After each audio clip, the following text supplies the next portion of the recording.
When I was a kid, I found Roald Dahl's stories for grown-ups, his weird and creepy short stories, in the library, and I was morbidly fascinated by them. But they didn't scare me, except for one, which scared the crap out of me and kind of still does now. And that one is not really talked about a lot, so I wanted to read it. And it is called The Soldier. It was one of those nights that made him feel he knew what it was like to be a blind man. Not the shadow of an image for his eyes to discern, not even the forms of the trees visible against the sky. Out of the darkness, he became aware of small rustling noises in the hedge, the breathing of a horse some distance away in the field, the soft thud of a hoof as it moved its foot, and once he heard the rush of a bird flying past him low overhead. "Jock," he said, speaking loud, "we'll go home now." And he turned and began to walk back up the slope of the lane, the dog pulling ahead, showing the way in the dark. It must be nearly midnight, he thought. That meant that soon it would be tomorrow. Tomorrow was worse than today. Tomorrow was the worst of all because it was going to become today, and today was now. Today had not been very nice, especially that business with the splinter. "Stop it," he told himself. "There isn't any sense thinking about it. It doesn't do anyone any good thinking about things like that. Think about something else for a change. You can kick out a dangerous thought, if you put another in its place. Go right back as far as you can. Let's have some memories of sweet days. The seaside holidays in the summer, wet sand and red buckets and shrimping nets, and the slippery seaweedy rocks, and the small clear pools, and sea anemones, and snails and mussels, and sometimes one grey translucent shrimp hovering deep down in the beautiful green water. But how could that splinter have gotten into the sole of his foot without him feeling it? It's not important. Do you remember hunting for cowries along the margin of the tide? Each one so fine and perfect it became a precious jewel to be held in the hand all the way home. And the little orange-coloured scallops, the pearly oyster shells, the tiny bits of emerald glass, a live hermit crab, a cockle, the spine of a skate, and once, but never to be forgotten, the dry sea-washed jawbone of a human being with teeth in it, white and wonderful among the shells and pebbles. "Oh, Mummy, look what I found. Look, Mummy, look." But to go back to the splinter, she had really been rather unpleasant about that. "What do you mean you didn't notice?" she had asked, scornful. "I just didn't notice, that's all." "I suppose you're going to tell me if I stick a pin into your foot you wouldn't feel it." "I didn't say that." And then she had jabbed him suddenly in the ankle with the pin she had been using to take out the splinter, and he hadn't been watching, so he didn't know about it till she had cried out in some kind of horror. And when he looked down, the pin was sticking into the flesh all by itself behind the ankle bone, almost half of it buried. "Take it out," he had said.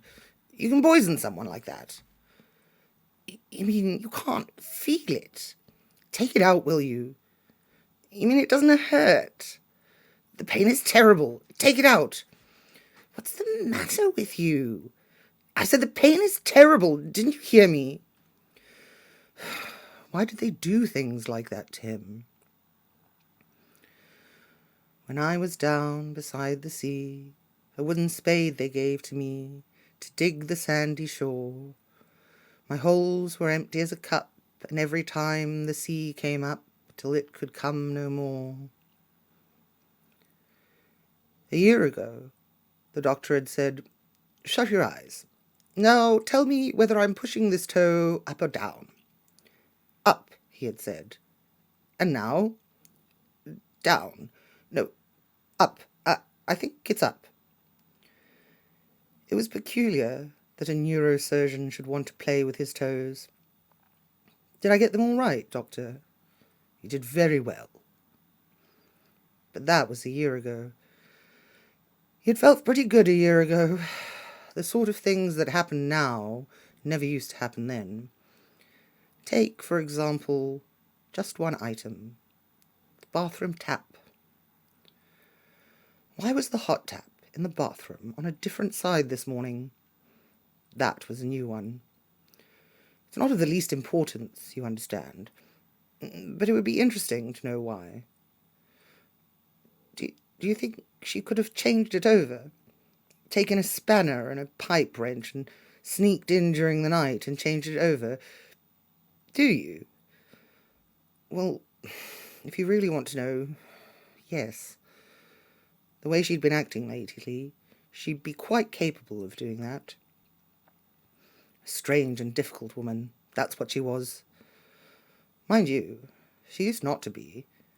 But there's no doubt at all that right now she was as strange and difficult as they come, especially at night. Yes, at night. That was the worst time of all. The night. Why, when he put his right hand in bed at night, could his fingers not feel what they were touching? He had knocked over the lamp, and she had woken up, and then sat up suddenly while he was feeling for it on the floor in the dark. "What are you doing now?" "I knocked over the lamp. I'm sorry." "Oh, Christ," she had said. "Yesterday it was the glass of water. What's the matter with you?" Once, the doctor had stroked the back of his hand with a feather, and he hadn't been able to feel that either. But he had felt it when the man scratched him with a pin. "Shut your eyes. No, you mustn't look. Shut them tight. Now tell me if this is hot or cold." "Hot." "And this?" "Cold." "And this?" "Cold. I mean, hot. Yes, it's hot, isn't it?" "That's right," the doctor had said. "You did very well." But that was a year ago. Why were the switches on the walls, just lately, always a few inches away from the well-remembered places when he felt for them in the dark? "Don't think about it," he told himself. "The only thing is not to think about it. And while we're on the subject, why did the walls of the living room take on a slightly different shade of colour every day? Green and blue-green and blue and sometimes slowly swimming, like colours seen through the heat haze of a brazier. One by one, neatly, like index cards out of a machine, the little questions dropped. Whose face appeared for 1 second at the window during dinner? Whose eyes? "What are you staring at?" "Nothing," he had answered. "But it would be nice if we could draw the curtains, don't you think?" "Robert, what are you staring at?" "Nothing." "Why were you staring at the window like that?" "It would be nice if we could draw the curtains, don't you think?" he had answered. He was going past the place where he had heard the horse in the field, and now he could hear it again, the breathing, the soft hoof thuds, and the crunch of grass cropping that was like the noise of a man munching celery. "Hello, old horse," he said, calling loud into the darkness. "Hello, old horse over there." Suddenly, he heard the footsteps behind him. Slow, long-striding footsteps close behind, and he stopped. The footsteps stopped. He turned around, searching the darkness. "Good evening," he said. "You here again?" In the quiet that followed, he could hear the wind moving the leaves in the hedge. "Are you going my way?" he said. Then he turned and walked on, the dog still pulling ahead, and the footsteps started after him again, but more softly now, as though the person was walking on toes. He stopped and turned again. I can't see you, he said, because it's so dark. Are you someone I know? Again the silence, and the cool summer wind on his cheeks, and the dog tugging on the leash to get home. All right, he called. You don't have to answer if you don't want to. But remember, I know you're there. Someone trying to be clever. Far away in the night, over to the west and very high, he heard the faint hum of an aeroplane. He stopped again, head up, listening. Miles away, he said. Won't come near here. But why, when one of them flew over the house, did everything inside him come to a stop, and his talking and what he was doing, while he sat or stood in a sort of paralysis, waiting for the whistle shriek of the bomb? That one after dinner this evening. Why did you duck like that? She had asked. Duck? Why did you duck? What are you ducking for? Duck, he said again. I don't know what you mean. I'll say you don't, she had answered, staring at him hard with those hard blue-white eyes, the lids dropping slightly, as always when there was contempt. The drop of her eyelids was something beautiful to him, the half-closed eyes, and the way the lids dropped and the eyes became hooded when her contempt was extreme. Yesterday, lying in bed in the early morning, when the noise of gunfire was just beginning far away down the valley, he had reached out with his left hand and touched her body for a little comfort. What on earth are you doing? Nothing, dear. You woke me up. I'm sorry. It would be a help if she would only let him lie closer to her in the early mornings, when he began to hear the noise of gunfire. He would soon be home now. Around the last bend of the lane, he could see a light glowing pink through the curtain of the living-room window, and he hurried forward to the gate and through it, and up the path to the front door, the dog still pulling ahead. He stood on the porch, feeling around for the doorknob in the dark. It was on the right when he went out. He distinctly remembered it being on the right-hand side when he shut the door half an hour ago and went out. It couldn't be that she had changed that over too, just to fox him, taken a bag of tools and quickly changed it over to the other side while he was out walking the dog. He moved his hand over to the left, and the moment the fingers touched the knob, something small but violent exploded in his head, and with it a surge of fury and outrage and fear. He opened the door, shut it quickly behind him, and shouted, Edna, are you there? There was no answer, so he shouted again, and this time she heard him. What do you want now? You woke me up. Come down here a moment, will you? I want to talk to you.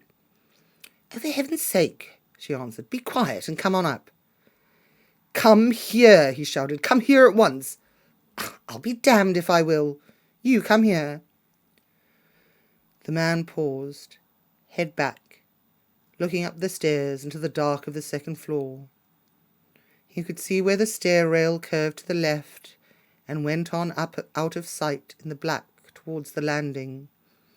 And if you went straight on across the landing, you came to the bedroom, and it would be black in there too. Edna, he shouted. Edna! Oh, go to hell. He began to move slowly up the stairs, treading quietly, touching the stair rail for guidance, up and around the left-hand curve into the dark above. At the top, he took an extra step that wasn't there, but he was ready for it, and there was no noise. He paused a while then, listening, and he wasn't sure, but he thought he could hear the guns starting up again, far away down the valley, heavy stuff mostly, 75s and maybe a couple of mortars somewhere in the background. Across the landing now, and through the open doorway, which was easy in the dark because he knew it so well, through onto the bedroom carpet that was thick and soft and pale grey, although he could not feel or see it. In the centre of the room he waited, listening for sounds. She had gone back to sleep and was breathing rather loud, making the slightest little whistle with the air between her teeth each time she exhaled. The curtain flapped gently against the open window. The alarm clock ticked, ticked, ticked beside the bed. Now that his eyes were becoming accustomed to the dark, he could just make out the end of the bed, the white blanket tucked in under the mattress, the bulge of her feet under the bedclothes, and then, as though aware of the presence of the man in the room, the woman stirred. He heard her turn, and turn again. The sound of her breathing stopped. There was a succession of little movement noises, and once the bed springs creaked, loud as a shot in the dark. "Is that you, Robert?" He made no move, no sound. "Robert, are you there?" The voice was strange and rather unpleasant to him. "Robert!" She was wide awake now. "Where are you?" Where had he heard that voice before? It had a quality of stridence, dissonance, like two single high notes struck together hard in discord. Also, there was an inability to pronounce the R of Robert. Who was it that used to say Wobbit to him? "Wobbit," she said again, "what are you doing?" Was it that nurse in the hospital? The tall one with the fair hair? Oh, no, it was further back. Such an awful voice, as that he ought to remember. Give him a little time and he would get the name. At that moment, he heard the snap of the switch on the bedside lamp, and in the flood of light he saw the woman half sitting up in bed, dressed in some sort of pink nightdress. There was a surprised, wide-eyed expression on her face.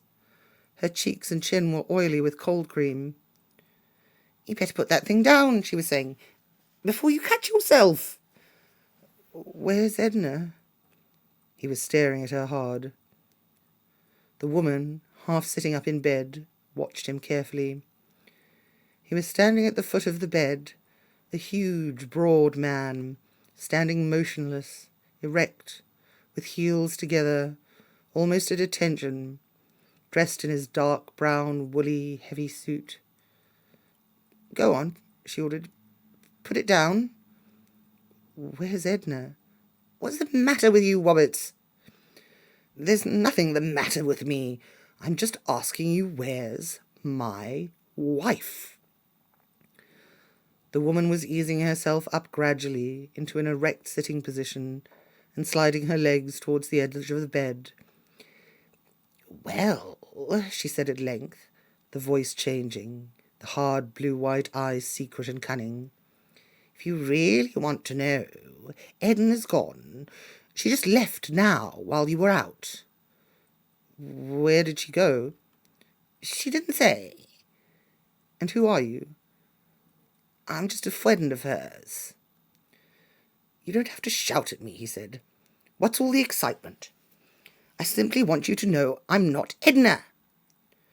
The man considered this a moment, and then he said, "How did you know my name?" "Edna told me." Again he paused, studying her closely, still slightly puzzled, but much calmer now, his eyes calm, perhaps even a little amused, the way they looked at her. "I think I prefer Edna." In the silence that followed, they neither of them moved. The woman was very tense, sitting up straight with her arms tense on either side of her, and slightly bent at the elbows, the hands pressing palms downward on the mattress. "I love Edna, you know. Did she ever tell you that I love her?" The woman didn't answer. "I think she's a bitch, but it's a funny thing. I love her just the same." The woman was not looking at the man's face. She was watching his right hand. Awful cruel little bitch, Edna. And a long silence now. The man standing erect, motionless. The woman sitting motionless in the bed. And it was so quiet suddenly that through the open window they could hear the water in the mill stream going over the dam far down the valley on the next farm. Then the man again, speaking calmly, slowly, quite impersonally. As a matter of fact, I don't think she even likes me anymore. The woman shifted closer to the edge of the bed. Put that knife down, she said, before you cut yourself. Don't shout, please. Can't you talk nicely? Now, suddenly, the man leaned forward, staring intently into the woman's face, and he raised his eyebrows. That's strange, he said. That's very strange.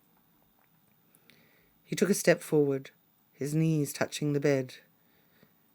You look a bit like Edna yourself. Edna's gone out. I told you that.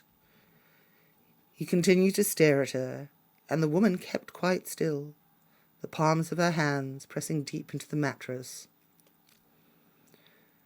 Well, he said, I wonder. I told you Edna's gone out. I'm a friend of hers. My name is Mary.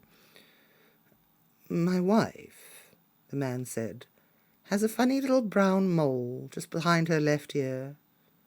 You don't have that, do you? I certainly don't. Turn your head and let me look. I told you I don't have it. Just the same, I'd like to make sure.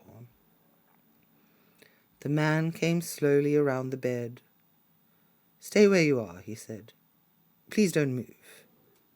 And he came towards her slowly, watching her all the time, a little smile touching the corners of his mouth.